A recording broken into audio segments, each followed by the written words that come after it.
It's a new year, and that means it's time to talk about Contractor Coalition Summit. We have got an extra event this year, so we've got our Monday night meetup at KBIZ. That's just a 3-hour deal at the International Builder Show. It's a great place to meet up. At the beginning of May, we are going to be in Denver, Colorado for our first Contractor Coalition meetup. We're going to do a standalone event in the middle of September in Minneapolis. It's a one-day crash course, a much less reduced fee. Tickets are available now if you want. That goal here is it's a significant investment to spend 3-4 days away from your business and your family, plus just the expense of attending the conference. We wanted to create an event that was just a one-day crash course. You can find all those details at contractorcoalitionsummit.com. We also in November have our 3-day tail end of the year, which is going to be in Charlotte. So if you're interested in any of those 4 events, please head to contractorcoalitionsummit.com. DM me for any information or email me, mark@mdwilliamshomes.com. And thanks for tuning in. I was always pursuing this quiet state. And a lot of it is because of my own personality. Why does that matter to you? Why does it matter to you? I don't want to put words in your mouth, but you love yourself. You love who you are. Of course. You don't have an issue with that. Right. But you are, because you're so aware, so self-aware, you're chasing the idea of slowing down. Why does that matter to you, though? Probably because I like to do hard things.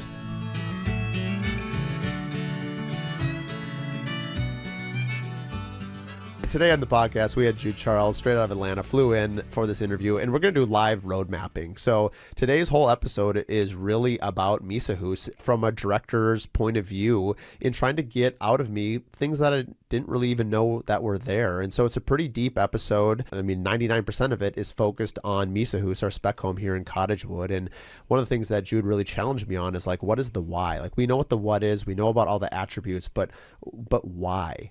And really, we both have a mutual love of storytelling that's going to come up very strongly in this episode. So buckle up, Buttercup. You're going to go deep on this one. Without further ado, here's Jude Charles and Mark Williams diving deep on Mysa Hus. Welcome to Curious River Podcast. I'm Mark Williams, your host. Actually, I'm giving up hosting duties today. I have got Jude Charles from Jude Charles Co. coming in studio. What's up, buddy? What's up? So we've met a couple years ago. You did a docuseries with Brad Levitt. Yes. You've done a number of other ones. And every time I see you, I just keep finding myself gravitating towards you. And you're like, why don't I come up to Minnesota? We're going to do a live road mapping. Yep. So you're going to take over this podcast. Yes. And I think we just toured Mysa Hus. Lovely getting an opportunity. You talk about it all the time, so now I get an opportunity It's to like see. talking about your kid. Yeah. So I want to kind of set the tone for where we're going. We're doing road mapping. You've talked about Mysa Hus. It's a brand. It's not just a home that you've created. It's a brand that you've created. And I know that you've seen the docuseries work, and you have always asked me, like, okay, I know I love storytelling, but, like, what would I even do with this if I told a docuseries around it? So normally, when a client thinks about doing a docuseries, the first thing we work on is road mapping. Why?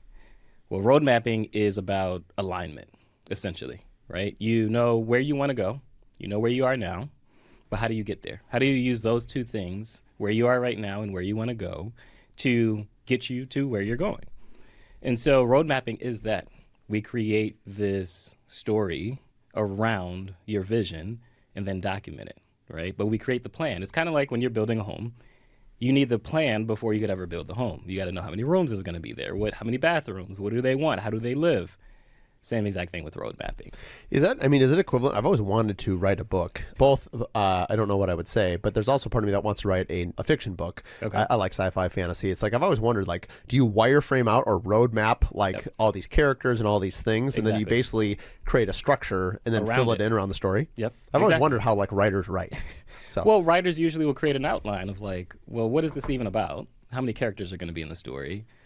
Where are we going to take the story? What's the main plot, right? So that, again, you don't lose yourself as you're 100 pages in. And you don't realize, oh, I'm kind of off track from where I really wanted to go. Same thing with road mapping. Yeah. You talked about Brad Levitt's project. I filmed that for 8 months. And Brad is very much like you. There's a lot of things he has going on. And so without that road mapping piece, we could have filmed a whole lot of content, but not know where this story would go. What did you think? Because I know you've seen Brad's docuseries. What did you think watching it? I have a unique, it's kind of like watching, I mean, he's not actually my brother, but he's my building brother. Right. I mean, we own a business together. I've gotten to know him very well over the last 4 years. I know a lot of personal things that even didn't show up that really added a lot of depth to what I was watching. I watched it as a fan of our industry. So like my perspective is probably different than a lot of others. I just really enjoyed him expressing himself in a way, and Brad's very open. Like that's the best part about Brad, right? From a character's point of view in a film, like it makes it very easy for him to just talk authentically about, and he's a very gifted speaker as well, but it's really just a stream of consciousness. I mean, he's able to deliver, which makes him a great spokesperson, of course. And then as he weaves his tale, it draws people in. So I found it entertaining, educational, but to me it was more the humanity. I mean, the part that I liked was there's a lot around his kids and his team. And if you know Brad, he has 31 people in his company. When I met him 3 years ago, it was 17. So, I mean, he's almost doubled. And, he's a big team first person. So, like, seeing someone scale and watching them empower their teammates. We just got back from Curious Builder Boot Camp from when we're recording this. It's only been 5 days. Hence my head cold from being in an airplane for a long time. But the point was he brought 5 people on his team. Yeah. That is pretty cool leadership to say that I think this is a lot of value to their personal development as well as my team development. And so I don't know how to articulate better than that, but it just all comes out in that film. And there's more to come. So I'm excited. There's more to come. But overall, the goal with that was, Brad does a lot of podcasts and he does a lot of speaking, as you mentioned. But there was a piece I felt like that was missing, which was Brad, the human beyond just the builder. So, like, obviously he has a Brad Levitt show and he's always speaking as a Contractor Coalition Summit. But getting to see him as a dad and getting to see, like, the story that we start with is a story about him having the stroke. Right. And like how that affected him and even how he thought differently about his business because of that. Right. It's the human element.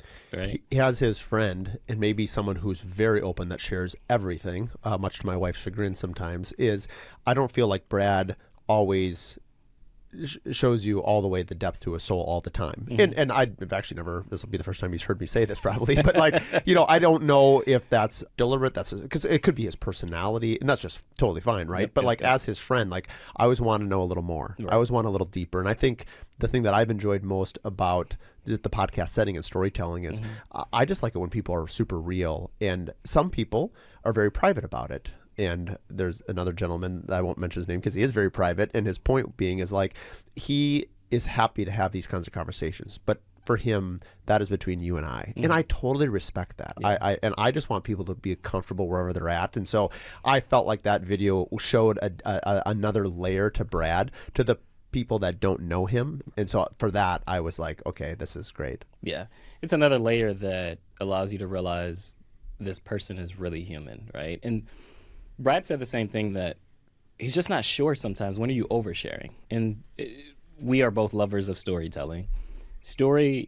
How I categorize it and define storytelling, it's about a very specific moment in time, but the most important piece is the lesson that you learned in that moment in time.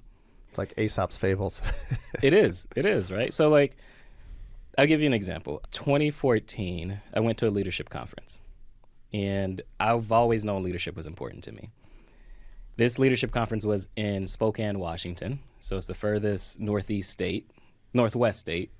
I lived in Florida, for furthest southeast state, right? So northwest, southeast. Well, I had this crazy idea. When you go to a conference, you take in all this information, you're writing notes, but then you go back home and it's like none of that even happened because real life happens at this point.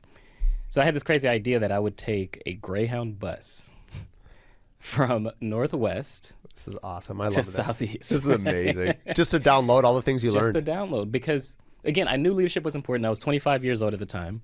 And I'm like, you know what? I need to make sure what I just learned actually digests in my system so that I don't go back home the same. Because again, you go to these conferences, you take it in for 3 days, it's exciting, but then you don't really download it. That is such a cool mind. What a old soul thing to do at 25. At 25. So tell me about that. Like, so how did that go? It was not the smartest idea. Being on a Greyhound bus for 3 days was miserable. By day 2, we got to Chicago, Illinois. Now, I had my phone off this whole time. We talked off camera about, having our phones off. And again, it's just one of those things that I'm like, I need to not be connected to anything right now. I had my phone off. We get to day 2, we get to Chicago. And I turn my phone back on, and of course I'm flooded with text messages. But there's one text message in particular that sticks out, and it's from my sister. She says, "Call me back, it's urgent." Now, I brace myself because at this point, this is July 2014. At the beginning of the year, my mother had attempted suicide and obviously was still alive. My dad, though, was diagnosed with prostate cancer. So when I get this text message from my sister, it's either mom or dad. So I brace myself. I take a deep breath, and I call her, and she says, "They found my dad unresponsive in the home." Now, I know what that means. They won't tell me because I'm on the road, but that means that he's passed away. I take the first flight from Chicago, Illinois to Fort Lauderdale, Florida, back home. And when I land, my brother comes to pick me up with his daughter, my niece, Ayana. I hug my brother, I don't say a word. I hug my niece, and I don't say a word. But I sit in the back seat with my niece, Ayana. She's 9 years old at the time. I'm 25. I'm staring out the window as we drive to my father's house. And I'm thinking to myself, I feel really lost right now. I'm 25. I'm the youngest of 10 children. So my dad will never get to see me get married, have kids. Never imagined I would even lose him at this point. And Ayana, who's only 9 years old, looks over at me. And she's like, "Uncle, why did Grandpa have to die?" And I just stare at her because I don't know how to answer a 9-year-old, first time going through death. She says it again, "Why did Grandpa have to die?"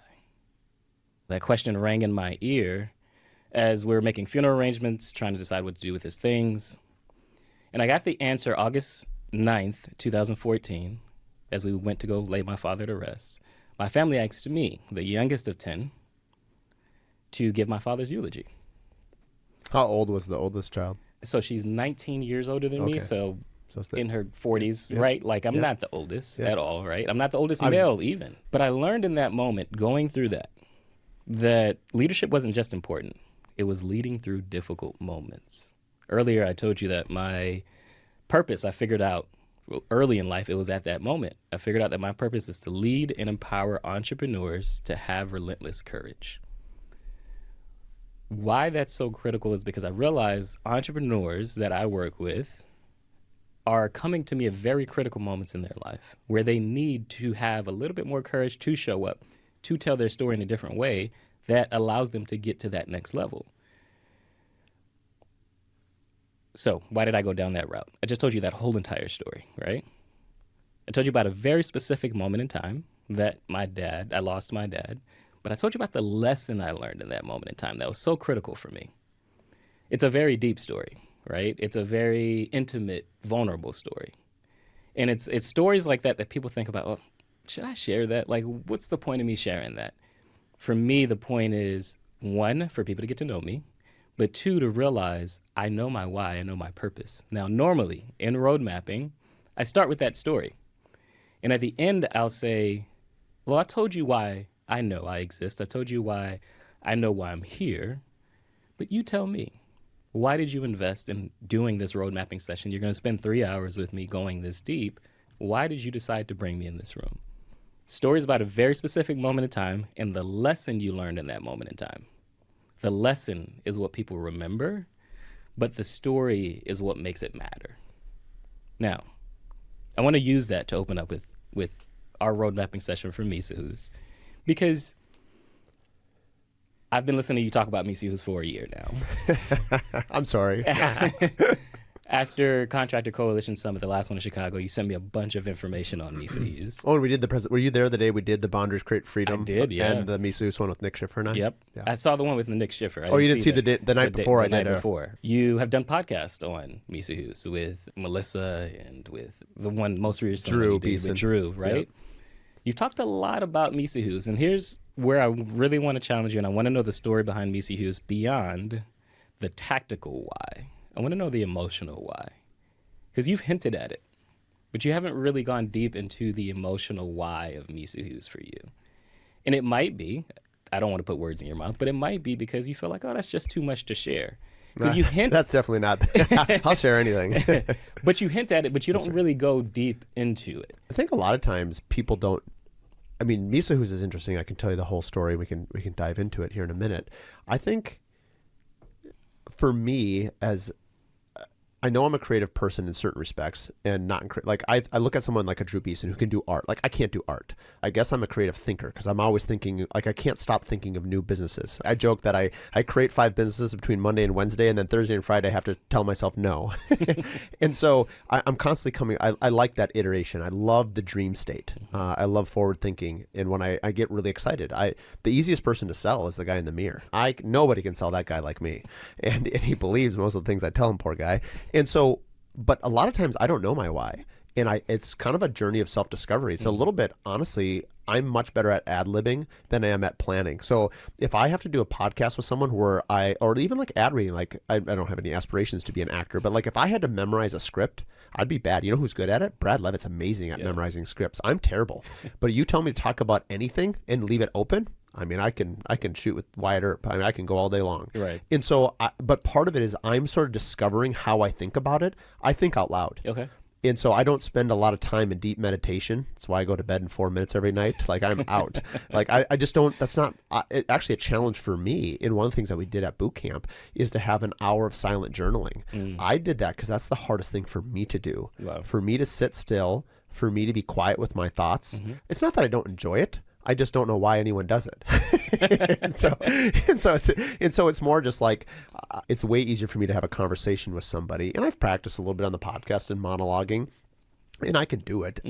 I don't enjoy it nearly as much as I like having a conversation. But back to the why, for me, it's like I sort of enjoy the self-discovery of figuring out my why while I'm talking. One of my dad jokes is I like to know, I like to finish what I'm saying because I want to know what I'm going to say too. Like there literally is no forethought in what I'm going to say, which makes it pure, but also can lead to mistakes too. Right. How long has it been that you created Mysa Hus? How long has it been? 2 years?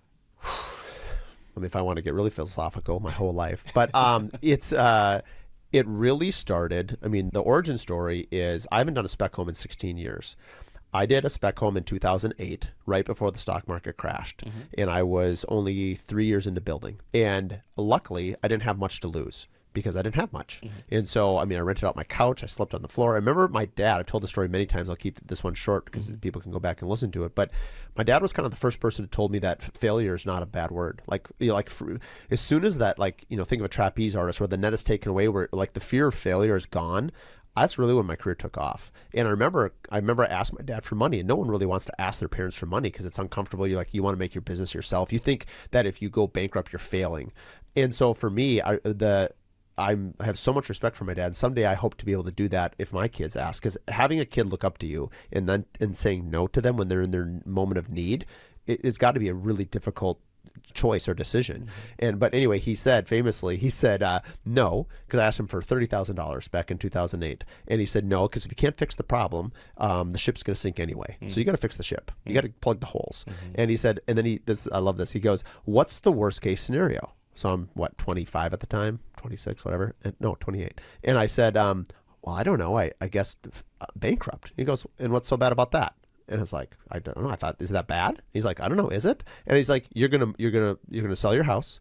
You'll move home. You'll sleep in the basement. Your mom's going to make you, Swedish pancakes. And I'm like, wow, that sounds pretty good. So anyway, I say that because it's kind of humorous. But I think when we get a perspective like what failure is, the reason I'm bringing it up now, it had been that's the only house in my career I've lost money on. And so fast forward 16 years, I have this lot in Cottagewood, which is just 5 minutes from my office. We had actually had the property sold twice. We won't go into that story. Both of those fell through, and I'm stuck with this beautiful piece of property. I've designed 2 homes for other people on it, and I thought, you know what? What would happen if I entertained this idea of building a spec home? And the reason I'm not good at building a spec home, or what I tell myself why I'm not good, is I do things too nice.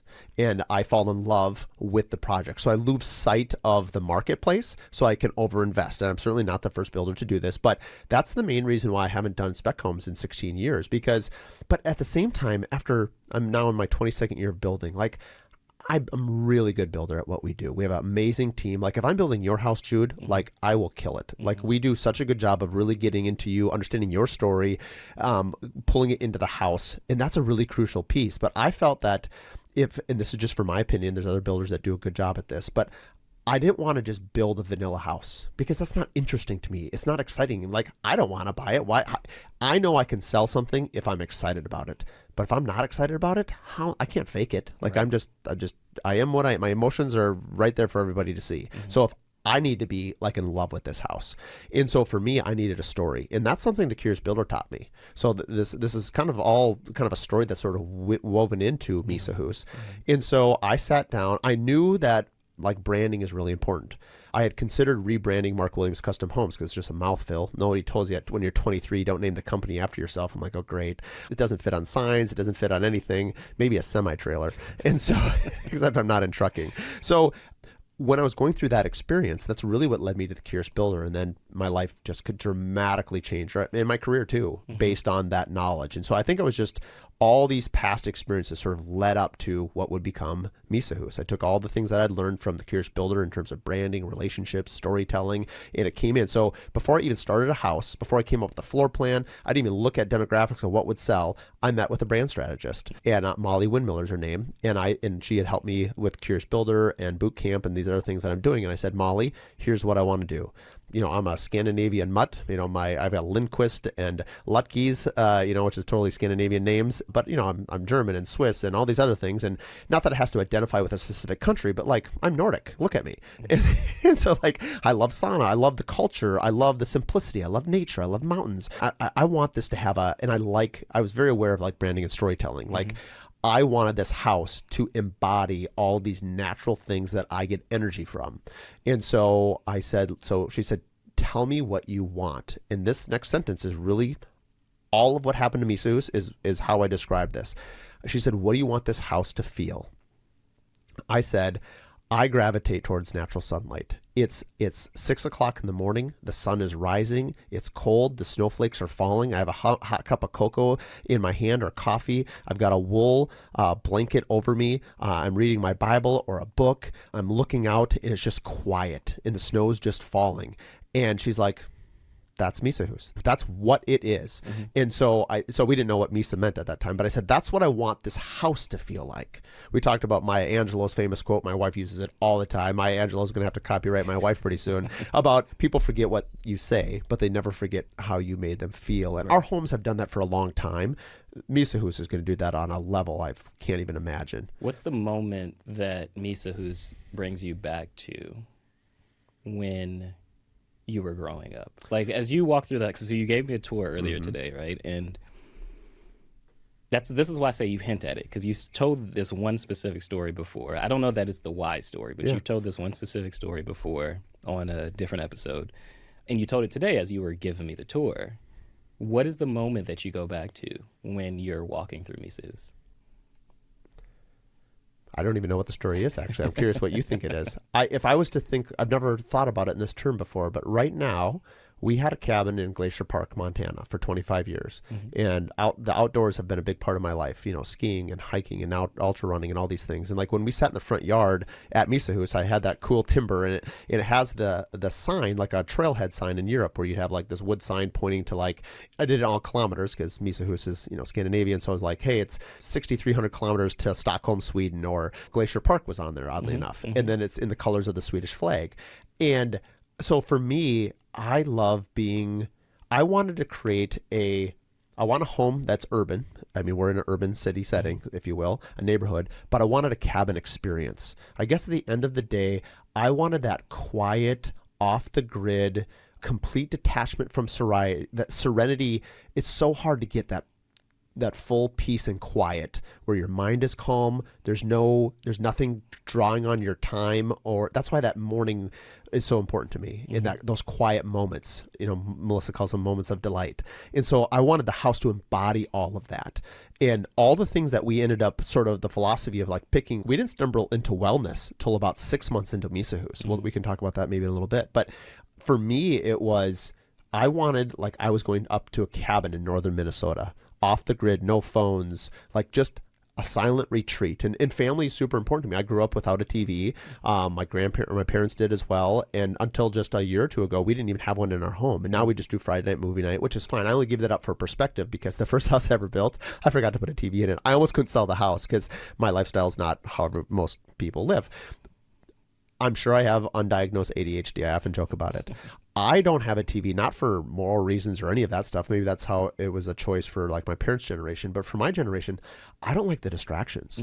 I want to read a book. I want to do a puzzle with my kids. I want to play a game of chess. I need that quiet to recharge. And so Mysa Hus is kind of this melting pot of all these different emotions and things that give me so much joy in all these wonderful, because I am the archetype of the home as well. Because as I mentioned, though I haven't mentioned it yet, but like for me, I felt like if I build a house for everybody, I build a house for nobody. And the hardest thing to do is have a blank sheet of paper and say, draw me a house. Oh, it could be everything. It could be a 2-story. It could be a single. It could be. And so I wanted a philosophy that would dictate my selections because I didn't have a client. And I'm certain many builders have built a home for themselves, of course, and that's a very successful tactic. And I am there's a lot of you in that huge house. amount of me in it, of course. But the philosophy is a different sort of like a more purified version of what I find valuable. Yeah. So there's the philosophy. You're really great at telling me the philosophy. You're really great at telling me the what. I want to know the why. When you walked through, this is the story, and I didn't want to give it to you, but this is the story because I want you to bring. How often do people know the why? Do I even know the why? You do. You do, but I think you. It's like what you said earlier. Sometimes you don't talk it out loud, so you don't realize that's the why. When you walked me through the house earlier today, there was, and you've told this story on a podcast before, but it was the fireplace. Oh. It brings you back to that moment that you were passing your dad wood through the window, right? What about that moment was so special to you that you had to recreate that moment in this home? That's a great point.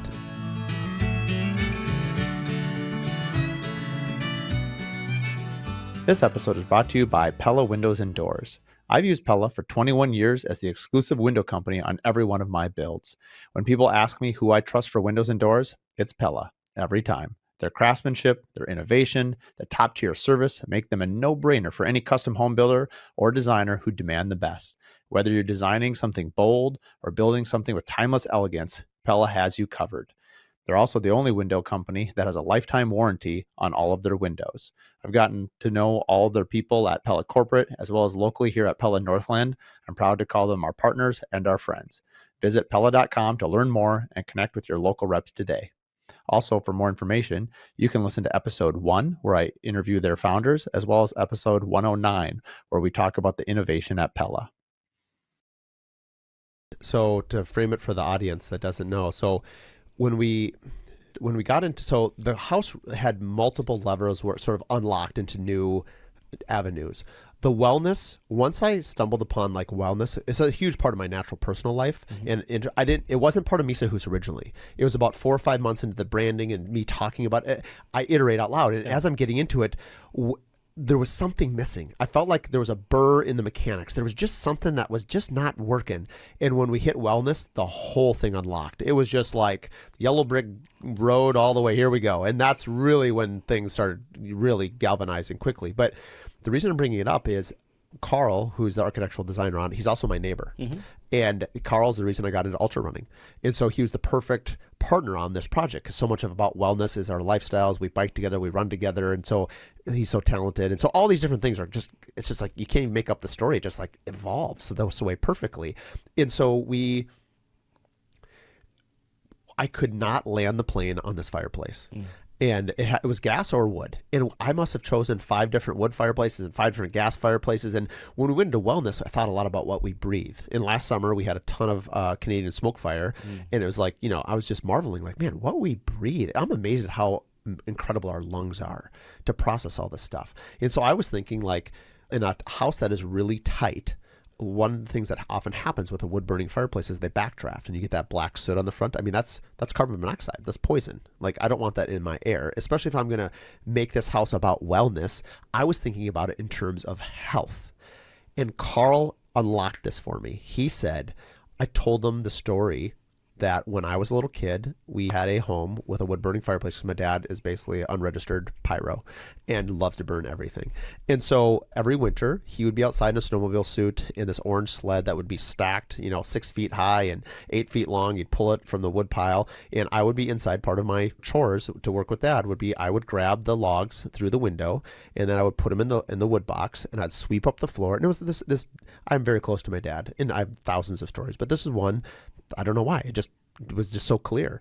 And when I told this story to Carl, he looked at me like, can you not hear what you're saying right now? He's like, do you think that wellness might also be more than health? Like wellness might be a state of being. Like wellness might be a memory. Well, and so when he's very philosophical, and sometimes I need to be hit with the philosophical hammer to be like, oh, yeah, okay, this is now the easiest decision I've ever made. It's a wood burner fireplace. Let's go. And that is the story. So I mentioned before, we're going to do like a little audio tour. These little elves are going to be holding these little QR codes, and I'll record a podcast like this with 3 minutes or less, and we're going to have them around the house for these moments of delight so that other people can hear this story, because it takes me sometimes a little time to get into the story. I'll have to truncate it up a little bit. But anyway, so now this house has a place where some other family member can hand wood through the window. They can fill this cool metal lined box and then fill up the wood burner. And there is something deliberate. Starting a wood fire for sure takes longer.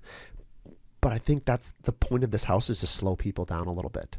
Why does that matter to you? So I agree with Carl that wellness is definitely more than just health for you.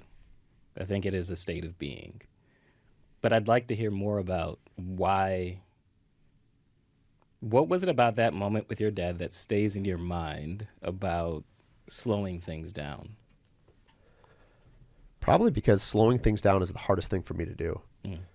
This house in this lifestyle is something that I need. You asked me, it actually goes to marriage a little bit. You asked me, I've been married for 13 plus years, and you asked me, what is the secret of marriage? And I stumbled around because I don't know the answer, but just shared a bunch of experiences. But, I'm a better person because of my spouse, 100%. I wonder if she would say the same thing. I don't know. But the point being is like, a lot of the things that now I talk about on the podcast and boot camp and sauna camp and all these things really stem from my relationship with my wife, in the sense that I'm very flexible. Like right now, if you said, hey, let's stop this podcast and come back in an hour, great, no problem, I could roll with it. And so like the laissez-faire works well with my personality and the ad lib version of it. My wife is much more structured. Family time is super important to me as it is to her. And so I've talked about this a lot, so I'll just reiterate real quickly. Like I'm home every day at 5 because we have dinner at 5:30. I don't open up my computer again until I get to the office the next day, usually around 8:30. I think it's unhealthy to constantly be on call to your clients and to your team. I just don't think it's sustainable as a culture, as a society, and for sure myself. So my wife has helped me get quieter. The home, Mysa, sort of embodies some of those principles. Brad Robinson, who we have joint friends with, a year ago at Zion at boot camp, we both joint made a promise that we were going to leave our phones downstairs, so it doesn't even come into our bedroom. I actually had this funny story about Mysa Hus where I wanted to know if I could click a button in like a Faraday cage and lock the house down. And I thought I had just stumbled on like the next billion-dollar idea. I thought, this idea, I'm going to patent it. Parents and people across the world are going to want this idea. And, I'm going to make more money with this patent than I could ever make in the home building. Well, it turns out it's a federal offense and it's illegal. You can't do it. We'll save that for another time. But anyway, the point, I was always pursuing this quiet state. And a lot of it is because of my own personality. Why does that matter to you? Why does it matter to you? I don't want to put words in your mouth, but you love yourself. You love who you are. Of course. You don't have an issue with that. Right. But you are, because you're so aware, so self-aware, you're chasing the idea of slowing down. Why does that matter to you, though? Probably because I like to do hard things. I don't run ultra marathon distances because it's easy. I do it because it's a challenge. I sort of like, I don't know. My dad, we have a family quote, and my dad's quote is, and now it's become mine, is we're comfortable being uncomfortable. And more like pain tolerance and like your ability to suffer. Maybe that's masochistic. I have no idea why, but we smile while we're doing it. So I don't know what to do about that. I know that I'm better when I have that time to recharge. It's not easy for me to do it. My favorite quote the last couple of years has been boundaries create freedom.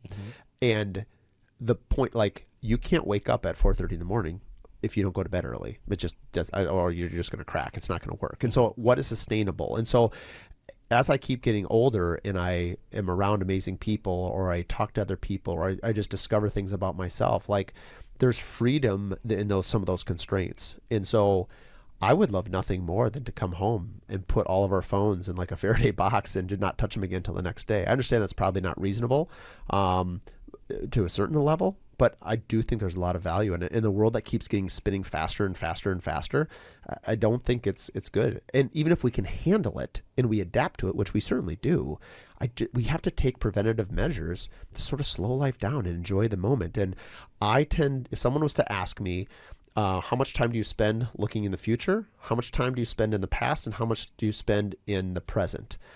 I spend zero time in the past, like zero. I mentioned like I don't really have regrets. Not that I shouldn't have regrets. I give it I can't do anything about it. So I don't spend any time there. I spend a lot of time in the future. I love dreaming. Airplanes and airports are like one of my favorite places on the planet, because it's like with a credit card and passport, I could go anywhere I want in the world right now. And I like that freedom of like, and I use that as an analogy because I think it's true of life. Like I love the future state.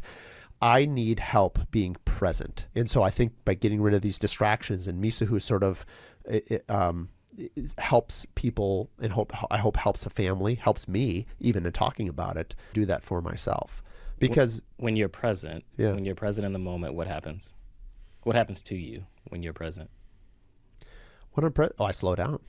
I mean, I stopped writing, I stopped dreaming, I stopped doing to-do lists, I stopped creating new businesses. I can read a book in quiet. How do you feel though when you slow down like that? How do you feel? I mean, it's calming. It's very calming. It's kind of like a zen state. Like honestly, probably one of the hardest things for me to do, because I'm so active and I like to move. Like you talked about how when you take your time off, like you like to go wander the forest. This sounds painful to do. I wonder if I could sit like at a place alone for like a day, an hour. I don't know how far I could go. Probably not very long, because it's hard. And so what I've done now is when I run, I don't have music, or sometimes I do, of course, but now I find that it's that free, I get all these ideas. I get very rejuvenated. But I have to put them in place. Otherwise I'll default to, something to distract myself with. Right. When you were in high school, so you told me about, how old were you when with the fireplace? You were probably what, 8 or 9 years old? Yeah. Okay. About that. So when you were in high school, what's a core memory you have of you and your dad in high school? Oh, wow. I remember playing catch we had a little lake, and so we would play catch, and we just, throw the baseball to each other. That's a kind of I don't know, I just remember him squatting with a catcher's mitt and me pitching. I never even got into baseball. That's just the first thing I thought of was that. We spent a lot of time hiking and skiing in the mountains together. That was something. His dad's wood shop. Actually, this story is really funny. One of my core memories, mainly because it's so ridiculous. Actually, this actually sums up our whole family personality very succinctly. So my dad was a builder and had a wood shop in his basement. And Don, I can't remember his last name. Back then, a custom home was a round top window. Okay. That was it. Because you couldn't build round top windows back then. They had to be done by hand. So if you built with David Williams, you got a round top window, and that was like, whoa, custom. So anyway, we had this cool wood shop, and my dad's always putzing around building stuff. He's he'll tell you that he's not a great woodworker, but he's constantly woodworking, which is what anyone who's good at something says. Anyway, he said that Don taught him how to think. And he enjoyed, my dad was a pilot, and he loved thinking about stuff and like how to get from A to B. So anyway, we go down in this wood shop. I think I was 6 or 7. So my sister's 2 years younger, so she's 5 or whatever. And dad gets 3 cigarettes, one for him, one for me, and one for Ashley. Gets them all lit up and puts them all in her mouth. And we're like, what is this? And he's like, these are called cigarettes. And he's like, take a deep breath and swallow. My sister pukes. I start hacking. We've never touched a cigarette since. The point is like, why I'm saying this story, that's a core memory because I've told it many times. I think it's really funny. I joke with dad now that he either would have had chain smokers as kids or like what happened. But like, I think sometimes our family just does things, not for shock reaction. Like there's a pure innocent and a pure joy of just like, most people would say that's a terrible idea. I'm not telling anyone listening to this podcast, like go light it up for your kids. It has crossed my mind whether to try it on my own kids though, although I don't think I would.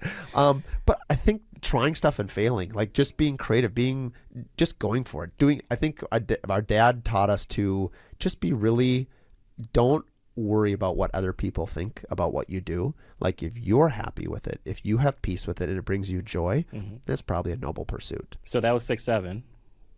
That was when you were 6 or Yeah. 7. But tell me about high you're school. making reference to 6, 7. No. No. Tell me about high school, though. Tell me about high school. What do you remember about home and family life in high school? I remember, and this is viewed now as a business owner and a dad, I remember calling my mom and dad and thanking them for just an amazing childhood. You don't realize, you just think your childhood is your childhood and everyone has the same childhood because you don't know any different. Right. And then as you get older, you're like, wow, I had a very special childhood. And it's actually informed how my wife and I want to raise our kids in 2 things. If we can do just 2 things for our children, we will both feel like we've been successful parents. One is that they feel loved and that we love them. Number 2 is that we instill confidence in them.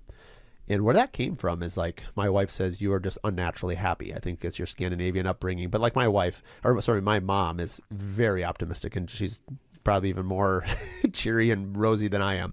And my dad is very optimistic as well. My wife, her confidence, she struggles with her confidence. And part of it, I'm sure, was her upbringing. Part of it is self-doubt, like any of us may or may not experience.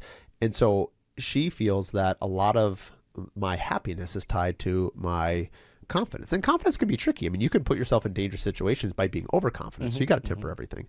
But I just thought, as a parent, could you teach your kid that you love them and that they feel loved in that confidence? And so I felt like that was my entire childhood. And I've had a number of my friends that have, over the years, and family that are just like, you don't know any different. And they would just say, do you realize what a special gift you have? And you're like, no, I have no idea, because these are my only parents I've ever had. And so I've thanked them as I've gotten older countless times. And I bring that up. It's like, it's the little things. I used to play chess with my dad. We'd play one game and I'd beat him, and I'd say, you want to play again? He said, no, 1 is enough. And so we would play chess together. They were always at every sporting event we ever did. So I don't ever remember my dad working, which is really interesting. That was before emails and cell phones and all those things. But so we had an office on our property, and Dad would meet people. It must have, like, we always had dinner as a family. And then it must have been when we were doing homework or whatever, he must have gone, 100 yards to the office and met people at night, because that's what you did back in the 80s and 90s. Yeah. But I remember my dad always being available, and always, when we had a question, he would always stop. And he always had time for us. But we just spent so much time together. I mean, again, hiking and skiing and vacations and things together. He always invited us into whatever he was doing. I think that was something I've learned deeply is, even now when my kids come, like I've had May interview me on podcasts. Oh, wow. And so I don't know if anyone wants to listen to that, but I sure enjoy it. And so I think I don't need them to grow up super fast, but they can be part of my life. Like, explain to them, I've kind of came up with this idea that whatever my kids ask me, I will tell them the honest answer, because my parents did the same thing. And so actually the other day, we had quite the conversation on the way. They were sick, so they got to come to the office and work. They actually, I think, sometimes fake being sick, because I have a bunch of Legos here and my boys love doing Legos. And so whatever my dad did, he included us. So I guess I don't have a specific memory that comes to mind right now. But I remember, I guess now that I think about training, he wanted to climb Mount McKinley up in Alaska. I think it's called Denali now. And he trained. I remember him in the middle of winter having a green backpack on, and he'd load it with 2 40-pound salt bags, like you put in your water softener. And he'd just walk around our lake for like hours. And so again, he was demonstrating to us like commitment, objective. So even at a young age, we saw it being modeled of just like, if you want to do something, the only person holding you accountable is really yourself. And so like, if you hold yourself accountable, you can do anything you want. Yeah.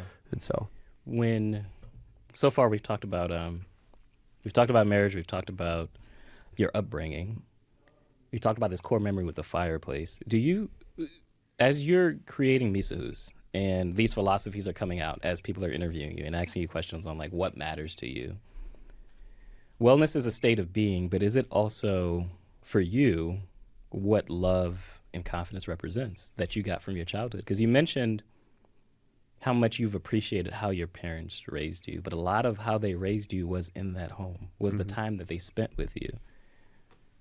Do you feel like you're trying to recreate in some ways your childhood? In the home itself. In the home itself. Yeah, I think for sure. I think a big part of just me, because obviously as I've aged, and I guess I'm at 45. I guess I'm in middle-aged adulthood. I still feel like a 9-year-old kid with a bouncy ball at a park, just sort of throwing it to myself against the wall.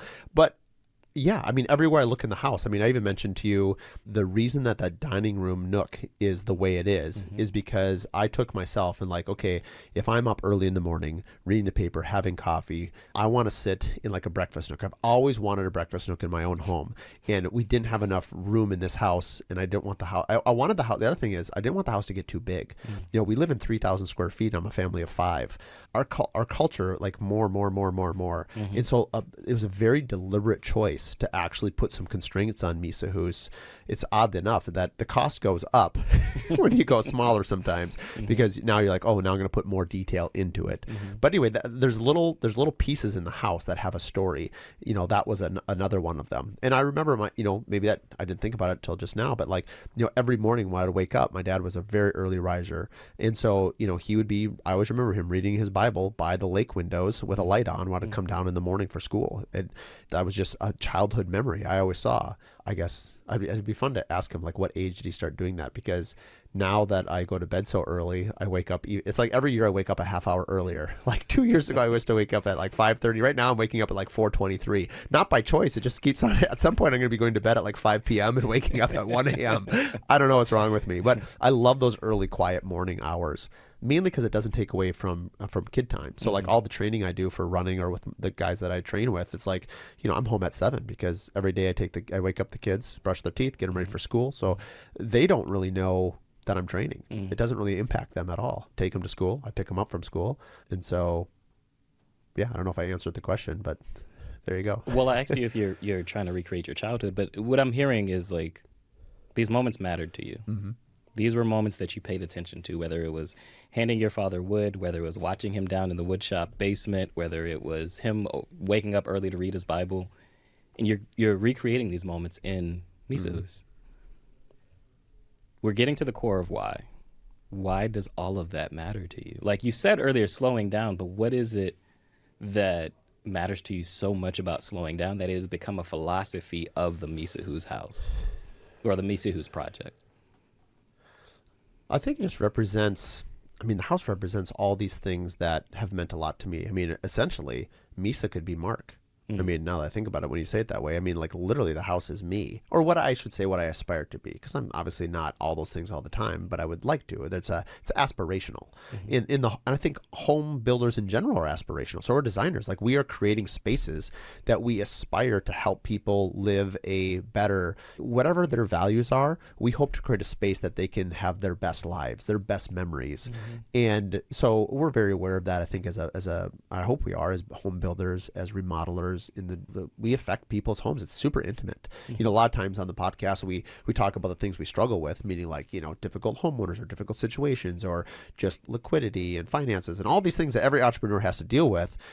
But the flip side of it is home building is so emotional in a good way. And like, you know, I've seen people cry. I've seen people, you know, you walked in, outside of our studio here, I've got, 20 Christmas cards. Half of those cards have pictures of those families in their homes.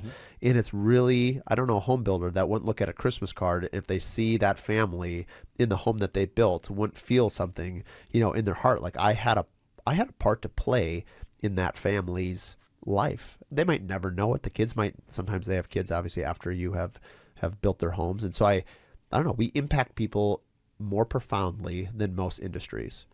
Do you feel like okay, so if you're going to eventually sell this house. Yes. Is Mysa Hus making a bigger impact?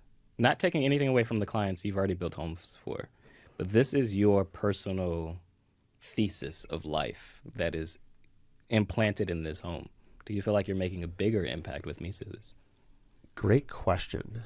I do like your statement there. That's my personal thesis. It is. I hope someone else also wants that personal thesis, right? Because there's always the danger that you built something that somebody doesn't want. I mean, if you go too extreme, what if you had a room with no bedrooms? Where you're like, we believe in communal sleep. Like, I mean, honestly, you go to like Native American culture, they had a giant teepee and you all slept, in fact, this is actually funny.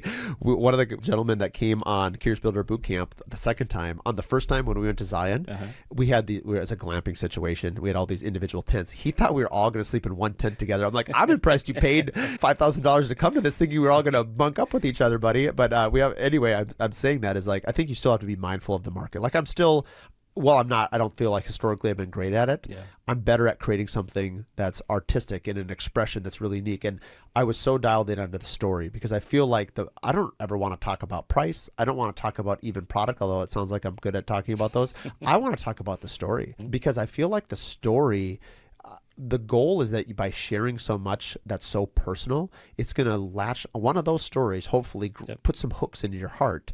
And you're like, I cannot live another day without being in this home and having whatever aspirations that family wants. I do think I'm just a better storyteller today than I was 5 years ago.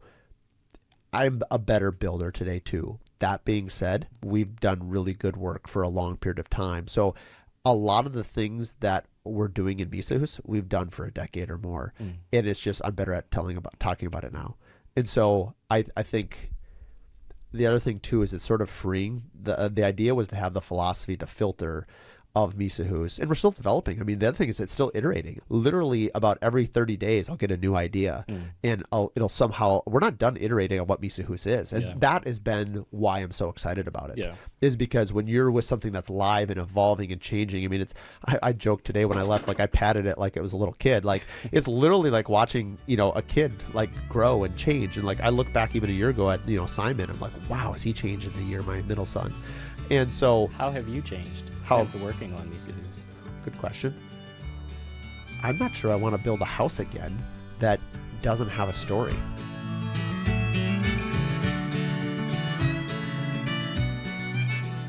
We're excited to announce that we're bringing back Sauna Camp 2.0 on March 20th from 2 to 8 p.m. We had this last year. We had 42 owners. This year, we're maxing out the capacity of the camp, which is going to be 60 people. We're going to have a wellness panel with some Everest summiters, as well as some Iron men and women to compete, and all about wellness and how they prioritize their health and wellness, not only in training, but in their lifestyles and in their business. And then we're going to have a 2-hour window of sauna and cold plunging in the lake, and then an amazing wood-fired grill, Mediterranean-style food at the end of that. So if you're interested, please head to curiousbuilder.com. Under retreats, you'll find everything there is about Sauna Camp on March 20th in Minnesota. I already have my next idea, actually, not surprising. And so I really have enjoyed the journey of creating something that's unique and that has a wonderful story to share. I love collaboration. It's building, any entrepreneur, it feels lonely. And so that's one of the reasons why I gravitated so strongly to the Contractor Coalition Summit and the podcast and all these things that I'm doing now. I just feel like I've sort of just exploded in my trajectory in terms of like what is possible. Because I thought my head was so down. I thought like, hey, I'm in Minnesota. I'm just a little builder, and I am. But like the idea that just a little tiny pebble can have actually a huge ripple effect on a pond. And so I think now as I look up and just sharing our story, sharing what's exciting, to me, it's at the underlying, it's passion. And I think when you just are so passionate about something, how can you not? If you're anybody that's passionate about anything, you'll listen to it. Like when my kids come home and talk about this terribly colored drawing, but they're so worked up about it, like you've got my attention. Like you didn't hit one single line, buddy, but darn it if you didn't color that thing like, nobody's business. And so like, I think we just really like it when people are passionate. We're drawn to it. I want to push you on that though, because Contractor Coalition Summit, Curious Builder, Mysa Hus, all of this came after burnout. 100%. But Mysa Hus is a whole beast in itself. 100%. Right? You hadn't built a spec home in 16 years. Yeah. Part of it was fear. Part of it would have been. But now you're doing it. Yeah. Right? What changed? And that's why I want to push you on what changed in you, because I think all of this was iteration, but from the beginning of Mysa Hus, when it was just an idea, not even a name, just an idea, to today, where it sits today, I believe you've changed. But what is it about Mysa Hus that changed you? I would say that because of the failure of 2008, and I would tell you that I'm not afraid of failure, but maybe latently it was down there that you're afraid that by doing a spec home, by doing something like that people are going to judge or look at. It doesn't really usually bother me, but I'm sure it's in there somewhere. Like, obviously, it's like you want people, I keep relating it to like a child because I don't know what other analogy it is, but it's like, obviously you love it when people love your kids. Yeah. And if someone doesn't love your kids, you're probably not going to like them very much. And so like, you know, but some people have a deep fear that they don't want to put themselves out there because if what they put out there, people don't like it. Like, I will love this house no matter if no one likes it. I'll figure it out, right? Like, I like it. So I don't need other people's approval. I just need my own. But I think a part of it is I want to know how good of a home can I build? How creative can I get when there aren't guardrails? And there are always guardrails, budget usually being one of them. But I have to give a huge shout out to, you know, I have a business partner on this project, a silent partner. And I sat down with him the other day and I thanked him. And I said, I am best when I am not burdened by how am I going to make payroll and how I'm going to pay for this and that. You have given me freedom to be the most creative version of myself. And that is a gift I don't think you realized I didn't even know I was getting it at that time. And maybe he's like, oh man, shoot, I really wish I hadn't done that either. I don't know. The proof will be in the pudding. It'll all depend on what happens at the end because I want to do this again and again and again and again. But each one will be different. And like right now, I could not, if you told me, Mark, go build a house for yourself, I don't think I could. I am so emotionally into this home. I mean, I dream about it. That's pretty wild. I believe you. And so I'm just so tunnel vision on it. But because I have such clarity of purpose on this house, it has really allowed me to just, no one else could really, at least in our market, I'm not saying other people don't have creative ideas or anything like that's way too pretentious, but like, I just don't know anyone that does this. I mean, Nick Schiffer's the only one other person that I know that is either this crazy or this passionate about his project. And he has totally different reasons for doing his project. We talked a little bit about that at Contractor Coalition. Mine are totally different than Nick's, but there's a lot of similarities too. And so I have absolutely enjoyed this ride so much, and we still have 5-6 months to go before we're done. Yeah. You said two things I want to go deeper into. You said clarity of purpose, and then you said freedom to be the best version of yourself. I want you to think about this. I'm gonna give you time to think about this, but I want to know, are you essentially trying to give that to someone else, the freedom to be the best version of themselves? Because a lot of what you put into this home is slowing down, cutting off technology, even though you can't do that anymore. But, you know, like, you have created this philosophy, this thesis that you believe in, and all of it has led to you having this freedom to be the best version of yourself. Reason I'm going down that rabbit hole, while we were talking, I pulled out these Jenga pieces. In July 2023, I made the very conscious decision to go all in on the design industry. Now, I had, at that point in 2023, I had created a docuseries for Luann Nigera, who is a podcast host in the design industry. Very popular podcast called A Well-Designed Business. And I saw this business opportunity, to niche down into interior design and the design market. So interior designer, architect, builder. From July to November 2023, I had reached out to over 100 interior designers, only interior designers. Not one person said yes to the new offer. Really? Not one person. And in November, I was headed to Luann. She has this event called Luann Live. 200 interior designers show up in the room. And I was asked to speak on burnout. So in 2020, I woke up one morning, opened my eyes, but I couldn't physically move my body. No matter what I did for 2 hours, my body would not move. I ended up later being diagnosed with burnout, depression, anxiety. All of it with burnout, right? And I realized, like, at that point, I'd been in business 14 years, and I just wasn't happy. I wasn't happy. I was working too hard. During the pandemic, I continued to work. I wasn't one of those people that slowed down.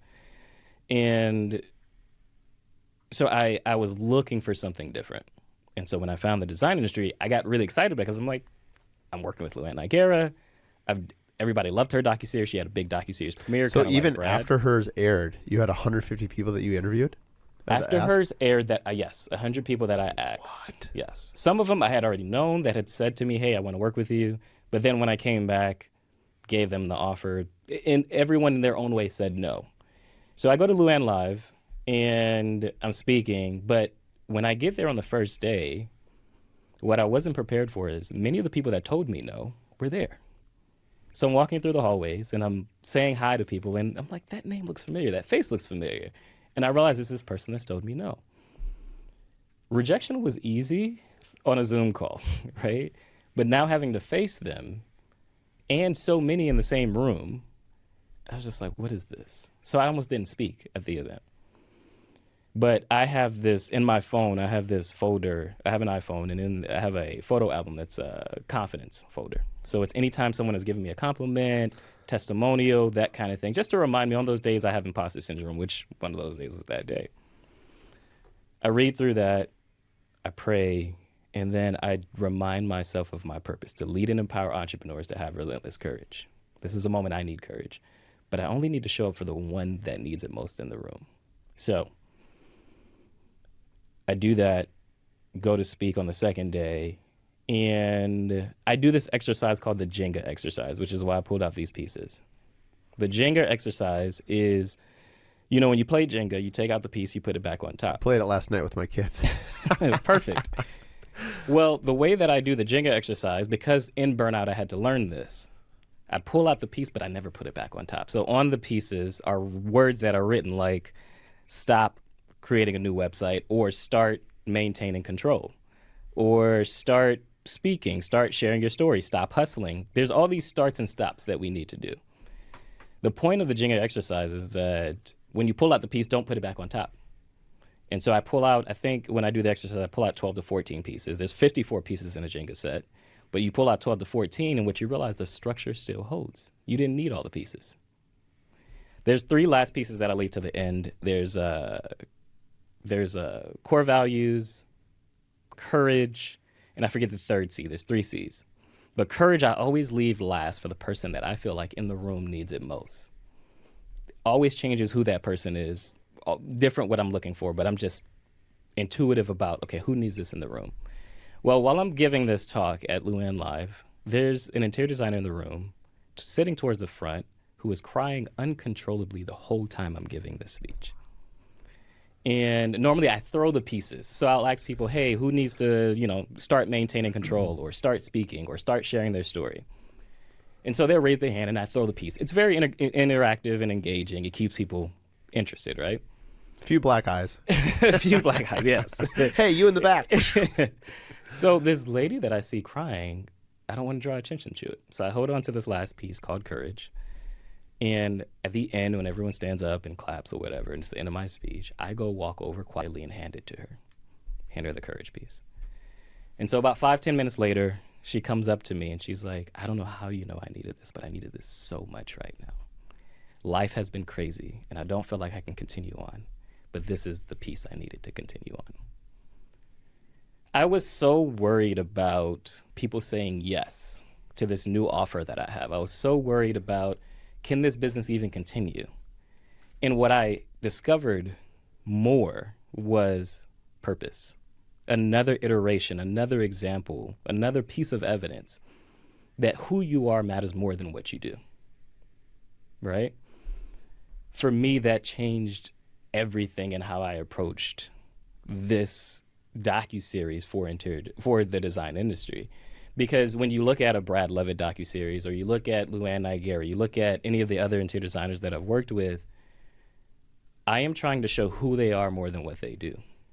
And more than that, it gives me an opportunity to fulfill my purpose. My purpose is to lead and empower entrepreneurs to have relentless courage. A lot of what happens behind the scenes, it's not really about the docuseries. It's about the one-on-one conversations where they do need to talk about who they are, where they do need to talk about, I don't know where I'm going next. I don't know how to lead my team right now. There's all these deeper conversations that people aren't having. We're surrounded by people, but striving for real conversation. And that's what I bring, is that challenge of having a real conversation that you know you need to have. It's much of the way that I'm challenging you now to like go deeper, like why? This freedom to be the best version of myself, is that what you're really trying to give people? Because I know what I'm trying to give people is that same feeling that I once had that, when I burnt out in 2020, I lost myself because my identity, I started this business at 17. By the time I burnt out, I was 32, I think it was. My identity was in this business. It's all I knew. And I had to learn that who you are is not the work that you do. It's not about that. It's about the being. I'm listening to you talk about all these things, and I feel like with the missing piece from Mysa Hus, although you share it, and like I said, you share it in tangents, but it's not a full, no, this is what Mysa Hus is. This is why you should care. I know the tactical why. I know like you have created this beautiful home, and so many of what you're doing in there is very creative, but I think there's an emotional why. And the emotional why, knowing, having been through the same journey of burnout, is in some ways this gave you new life that you didn't have before. And so like to hear the words of like freedom to be the best version of myself or clarity of purpose, for me it was those same things. And that's why I can understand it. That's why I could care about it more. And that's the pieces I want to push more, because why all of this matters so much. When you go to create the story or even do the audios like you talked about doing where people walk through the house, passion is important, but the passion comes from a different place when you understand this, the depth of what it really means, because then you know the gift that you're giving someone else. I mean, it's interesting to hear you talk about it like that. I can't decide if I'm not self-aware enough to understand what it is, or it's not even on my radar, because I think sometimes having the outside perspective of what it is that drives you, because you're right in the sense of being burned out. So for sure being burned out of just build or business in general. Mm-hmm. Contractor Coalition, the Curious Builder sort of reignited that. So that was whole. Yep. But, you know, I mentioned earlier, I think I'm a marketer who just happens to build, right? So like Mysa Hus made me fall in love with building again. And so from that standpoint, you're absolutely right, because now I take that creativity, you know, to my other clients. Mm-hmm. And I've always loved people and I love them being happy. But like, I like empowering the team. Like, I don't need to be a part of every decision. They're better at it anyway. Yeah. This home was more about just reigniting my love for the craft itself, because I had, after doing it for 2 decades, mm-hmm. you just are kind of like, okay, another piece of wood floor. It's the same, cabinets. And it doesn't mean that they weren't good. It doesn't mean that, but there was more. There's more that you could do. And I think the story and the pursuit of it, it really just gives you, again, you said it already, clarity of purpose. It really made things clear. I'll be very interested to know, like a year from now or 2 years from now, if I do a spec home, like, can I even do a Mysa Hus 2.0? Or will everything, because I do have multiple plans for this. Like, we copyrighted it. Like, there's a couple other builders in the country that want to build from a business standpoint. I absolutely want to pursue that. And that's why I think it's so much bigger, because you already had the Curious Builder, which you kind of created a big brand around. But this is the first time you created a big brand around a home that you've built, right? Correct.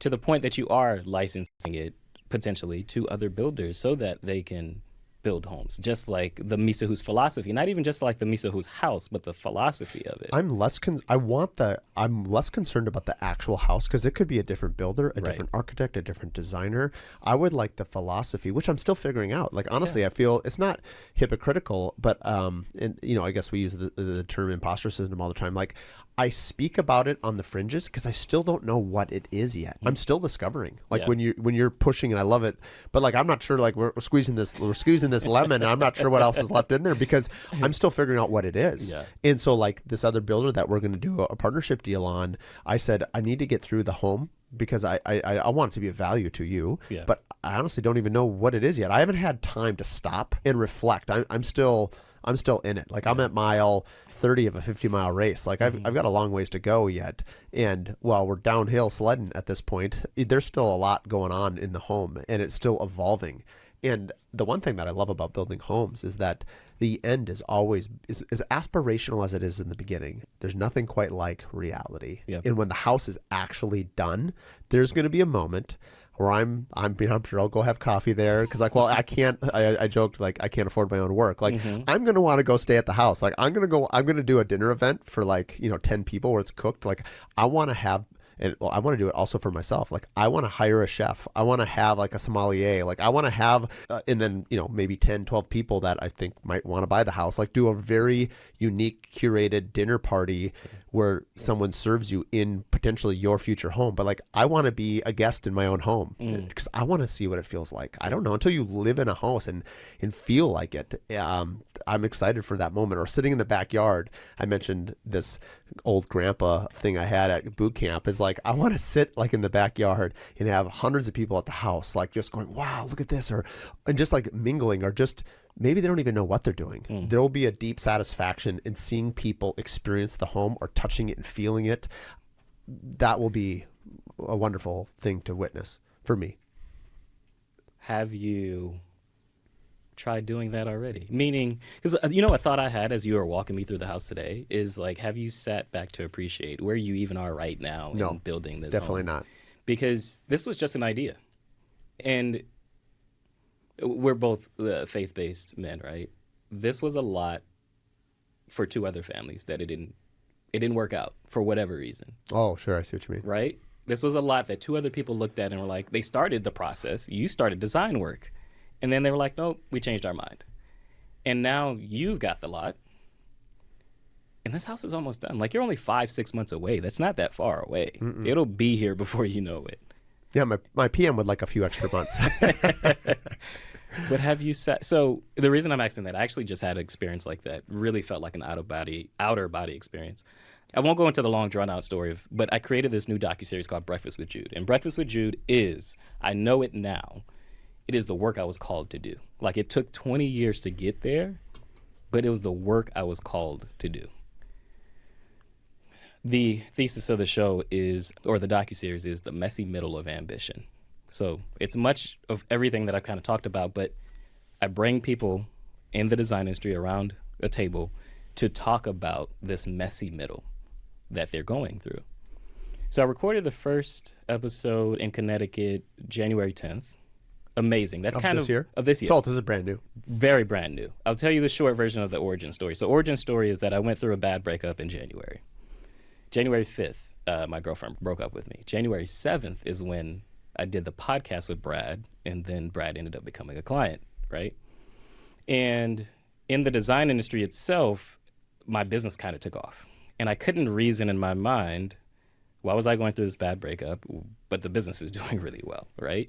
And I'm celebrating and I'm happy that the business is doing well, but personal life doesn't feel that great. And there's this messy middle of all of that. There's other things that happen throughout the year, but October, I go to an event with one of my clients. So, and this is in California, the first time that I have 5 of my clients in the same room. And I'm like, oh, this will be nice. Let me put something special together for these 5 clients. The week before this, I did some filming, and I asked my behind-the-scenes camera guy, Slav, that we talked about earlier. I asked him, hey, how do you think that went? This was a week before this actual breakfast. And he was like, I think it was good. We got some good content, but you seem more quiet than usual. And I didn't feel that great about it because I'm like, we're shooting behind the scenes, and that means I didn't really show up. The week later, when I go to this client event, that actual client walks up to me and he's like, are you okay? You seem more quiet than usual. The breakfast, so he says that on a Tuesday, the breakfast is on a Wednesday, and I realize I need to snap out of whatever this is that I'm feeling because now people are noticing. And so at the table the next morning, I asked just one simple question. What was the hardest part of 2025 and how did you get through it? What I didn't know, now I'm asking that question for me. I'm asking that question because I need help and I don't know how to ask for help. What I didn't realize is everyone at that table needed to answer that question. And by the end of it, we were having such deep conversations 2 hours later that they all at the end were like, we needed this. And there's two people specifically at the table who are best friends and didn't know what the other person was going through at the time. But it's all this messy middle of ambition. There's one that's a designer that leads a team of 16. There's another one that leads a team of 14. Like, there's all these big companies and they have big responsibilities. And one of the clients at that table texted me later on that day and she was like, I see a new series in the works, Breakfast with Jude. That was October 8th, I think. I ran with it January 10th. We had already filmed the first episode. But last week in Vegas, I went to Vegas Market and then I decided to have this Breakfast with Jude. Recreating this first time that it ever happened is what essentially I was. So the same 5 people who were at the table in California, I had them in Vegas. And before I could even get the episode started, I don't know what happened specifically, there were moments that sparked this, but I go to sit down at the table of this diner and something shifts. And I start to have this outer body experience where not only do I feel like this is the work I'm called to do, I almost don't believe it's happening. And I can't fathom, why am I sitting here? Like, this is really happening, that I've created this atmosphere in this room for people to come and have these deep conversations. And so my hands start shaking, and I can't get words out, and I'm like, I'm just gonna have to tell them what's happening. And so I start to tell them what's happening, right? And for some reason I start crying uncontrollably. And I don't know what's happening, because I had already recorded the first episode. I had already gone through the feeling of, oh, this is the work I'm called to do. But then that happens. And so that's why I'm asking you, like, have you slowed down long enough? Because I know for me, I didn't slow down long enough to appreciate, no, this is the work you're called to do, and it's really happening. Like, you're on episode 2, and there will be more, and it's really happening where for most of my life, I love the work I do. I know I'm great at storytelling. I know I'm great at helping people tell their stories. But if I'm honest, I wasn't always happy with the business. I was always ambitious, chasing after the next thing. And for once, this was like, I was truly happy with it. And it was something I avoided for a very long time. I had spent time as a guest on a podcast. I'd been on 150 podcasts as a guest. And people had always asked me, well, why don't you start your own podcast? Why don't you? I just didn't want to do the work. But I know one thing that happened in Vegas, which was part of like why I had this reaction, is that we went to the diner the day before just to look at it. I had never seen it before. And I wanted to make sure it looks good and that my team knew what they needed to do with setting up lights and cameras. And as we're doing that, I'm just standing outside on the phone, and this homeless guy walks up to me and he asks me for money, but I don't carry cash. So I was like, look, if you want food, I can go and get you food, but I don't have any cash on me. He's like, no, I want food. So we end up not actually going to the diner, but across the street to this taco shop. It's 9 o'clock in the morning, but he wants to go to a taco shop. I start talking to him, and he's telling me his story. His name is Brandon.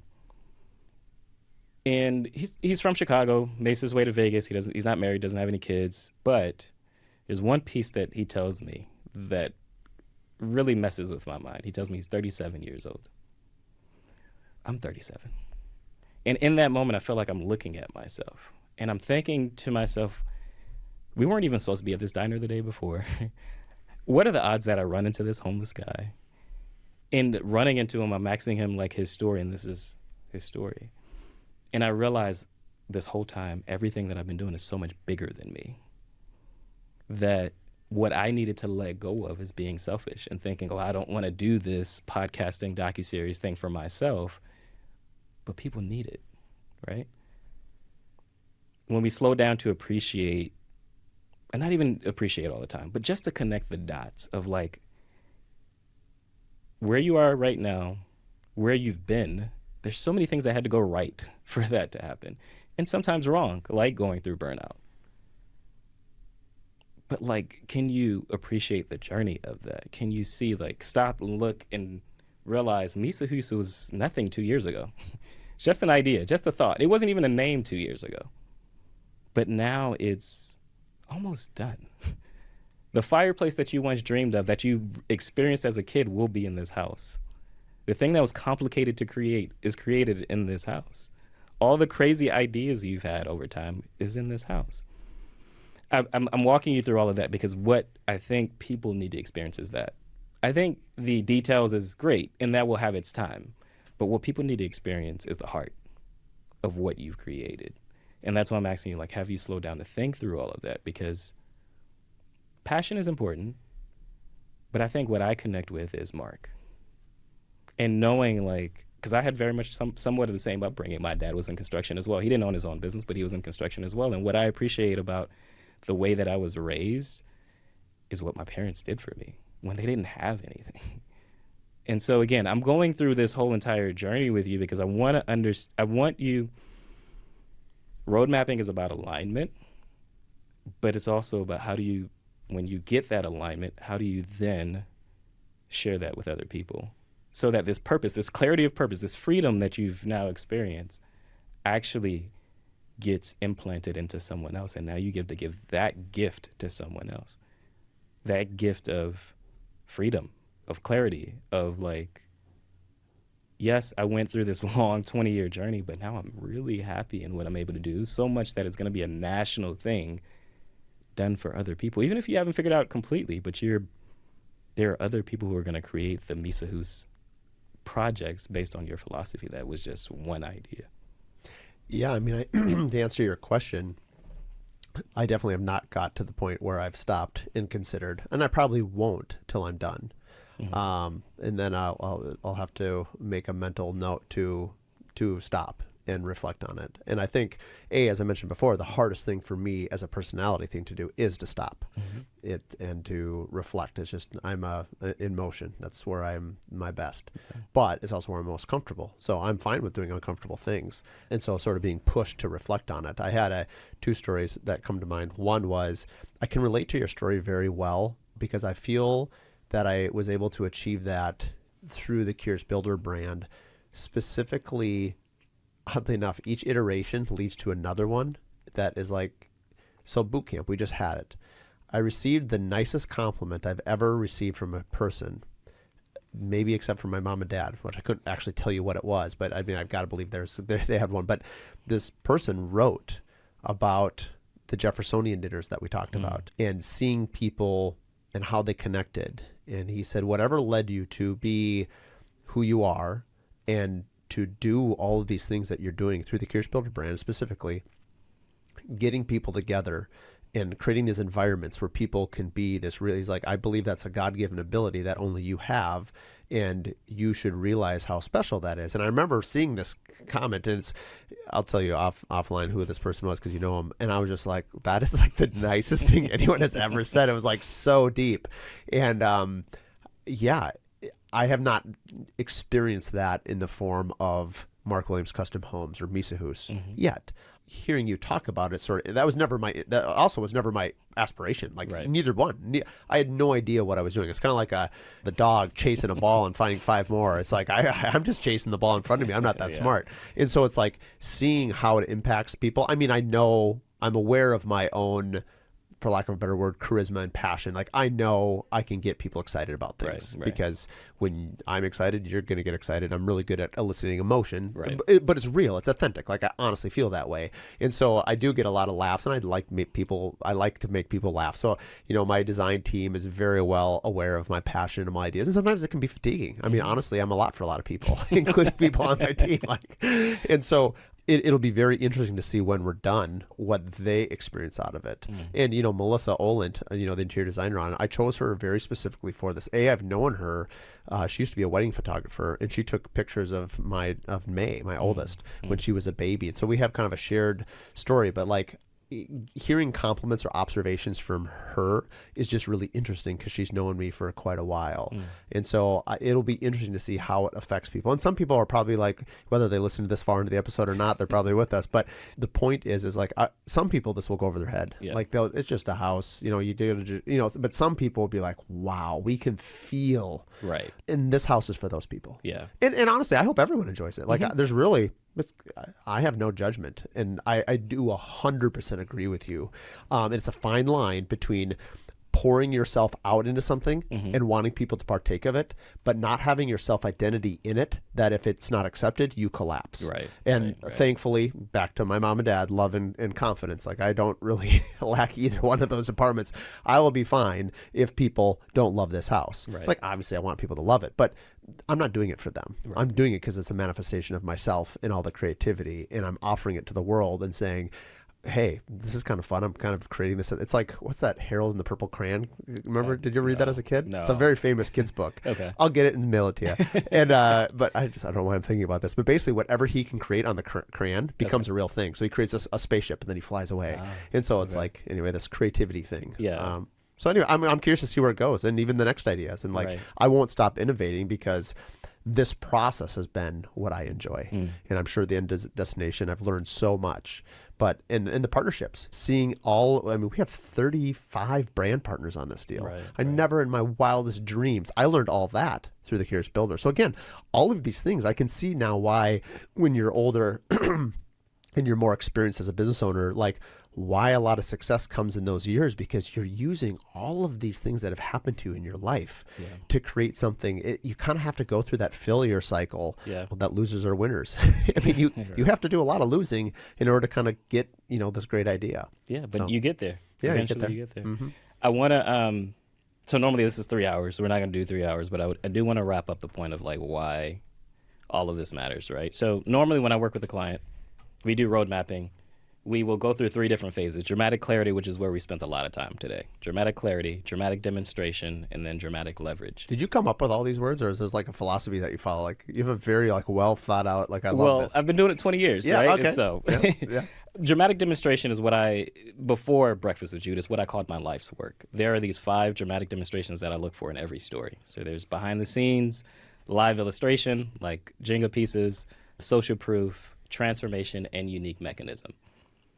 I won't go into the detail of each, but with dramatic demonstration being the most important piece, then you have dramatic clarity, which comes before that, and then dramatic leverage. All of this is a roadmap to getting you to eventually what your end goal is. Your end goal might be with Mysa Hus to actually sell the house, right, for someone to buy it. Or it might not even be that. It might be these 32 partners, brand partners that you've had with Mysa Hus. You want to make sure they get seen, right, and get acknowledged for helping you bring this project to life. There's different reasons, but that's why we go through road mapping. There's a question you asked me back at Contractor Coalition, because you've seen me do these docuseries, and you were like, okay, but what do I do with this? Like, I get the idea, package the story, tell the story, go deep into it, but what do I do with it? Every client I work with has a different reason for doing it. You and I know Jen Davidson, who Jen Davidson wanted to connect with more architects and builders by telling her story.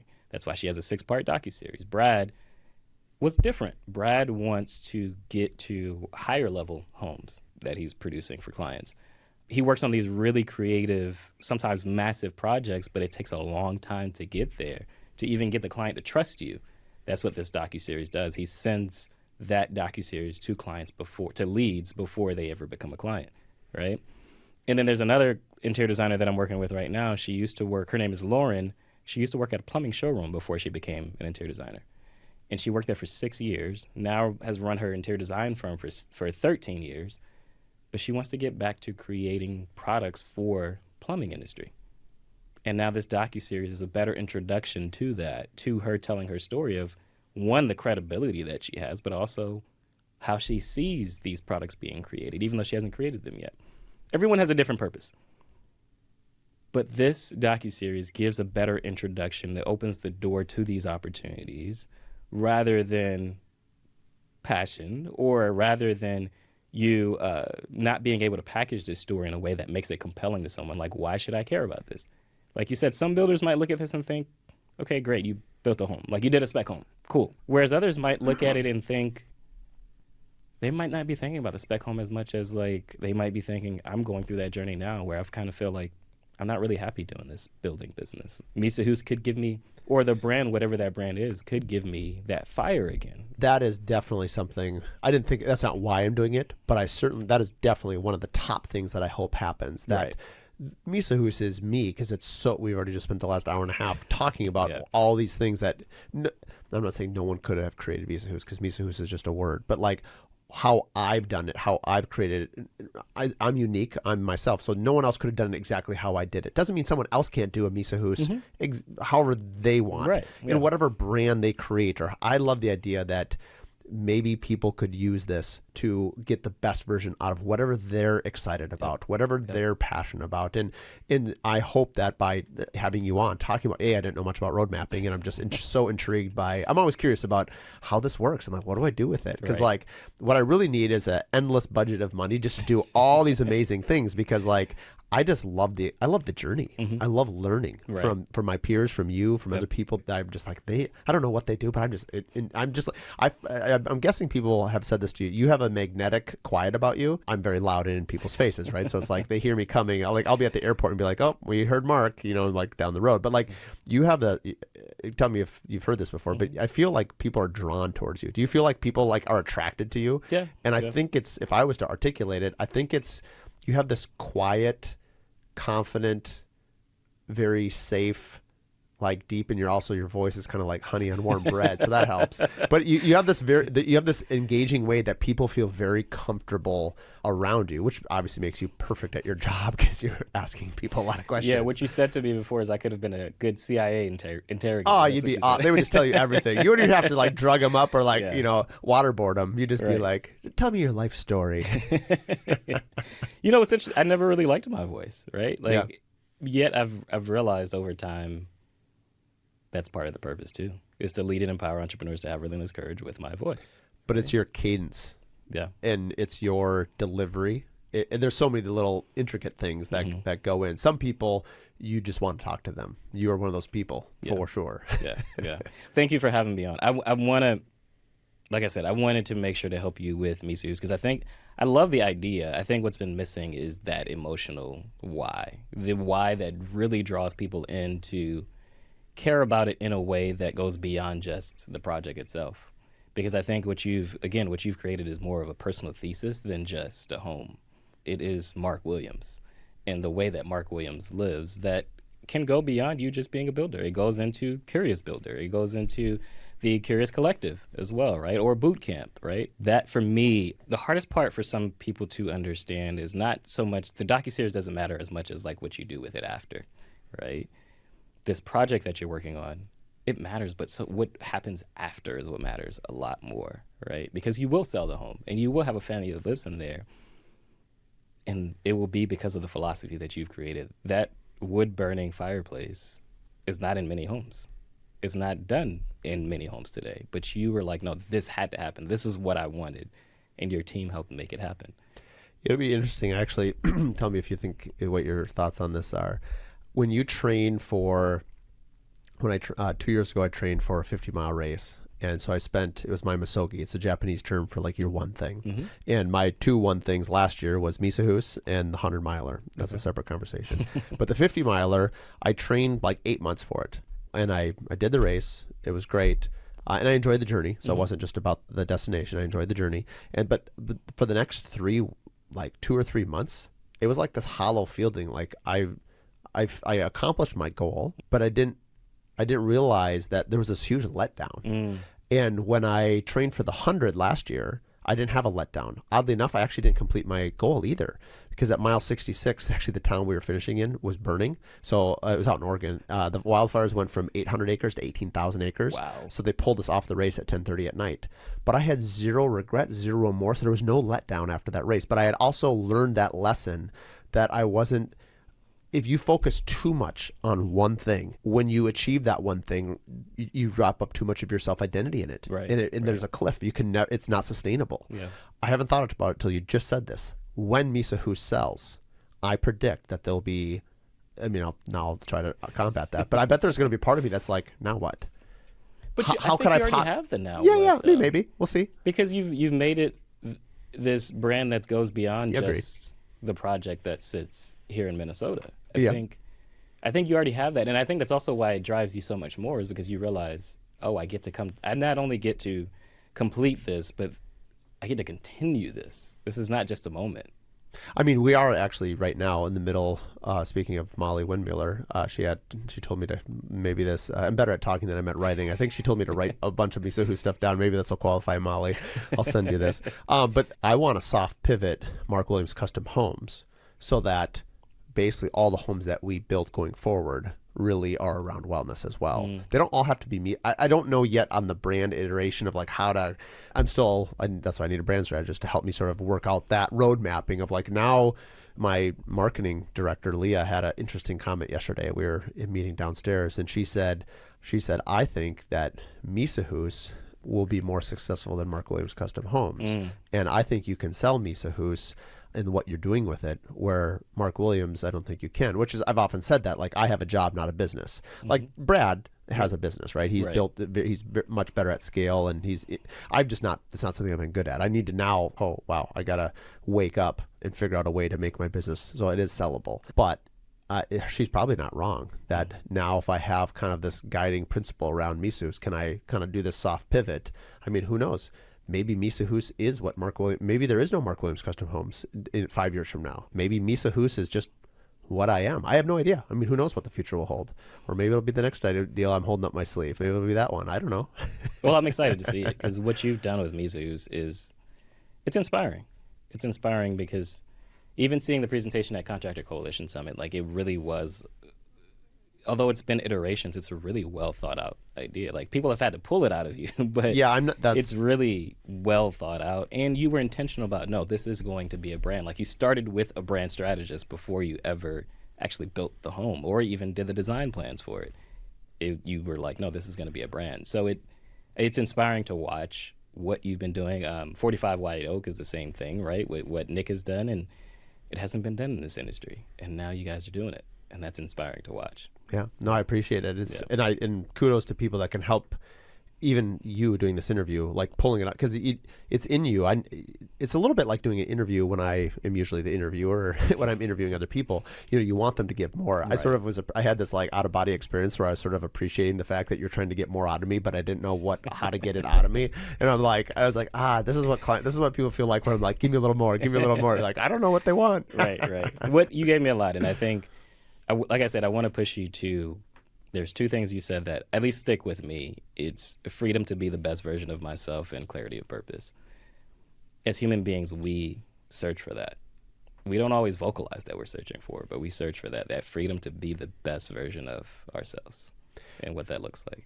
One of the questions I mentioned to you at these Jeffersonian talks that we had at boot camp, one of the ones was, what is the thing that you fear the most? And the most common response, there's 3 or 4 people that said this, is that they would fail to reach their full potential. Which kind of speaks to what you're talking about a little bit. I just thought that was interesting that they were aware of that. Again, that's what we chase after, right? Because what is the point of success if at the end of it, what you didn't matter, and there wasn't any significance behind the work that you did, or significance behind the impact that you made on people? For me, it's been that too. It's going after, am I being the best version of myself? Am I actually executing on my full potential? Am I showing up? My intention this year, as we're recording this, I have 0 goals. My one intention is to show up, to be present. That's it. If I'm present in each moment, because I felt like last year with me in this messy middle, like I just was thinking too much about it. Versus even when I'm sitting with someone thinking too much about it, versus no, I'm sitting across with Mark right now. We're having a conversation. Are you present? Be present. Show up. And I think half the time we aren't as present, and we are afraid of like what could happen 5 years down the road, that we're thinking about that versus sitting here in the moment.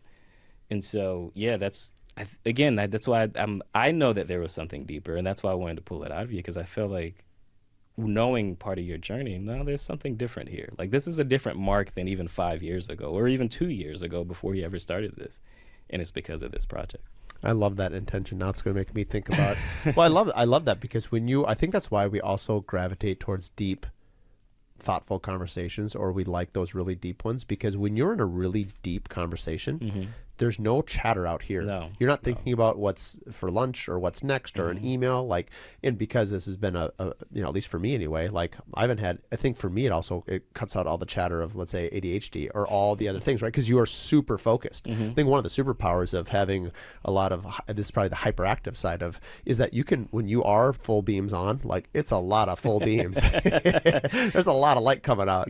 But if you can direct it, right. And I think that's what I appreciate about artists like yourself and other people in my life, that you might be a shining bright light, but how can people around you help shape it and direct it? Because otherwise it's just an explosion of light. And that's not that helpful.